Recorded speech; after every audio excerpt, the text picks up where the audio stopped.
interception. Yeah. Okay, there's the crank and bearings inside the motor.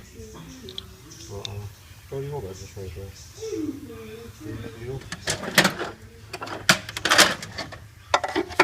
And the 3D works, but that's all metal. Got to build the motors right. This motor was put together so half-heartedly.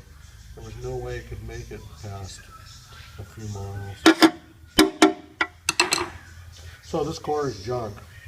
So we're going to get $300 core out of you at the same time, and they'll want something to rebuild. It's unfortunate, but it's just how it is. But, I cannot believe that you said your son didn't hear this going down the road. I mean, this thing just is devastated. I would think it's like a loud stereo system with the bass up for 30 seconds or a minute at least.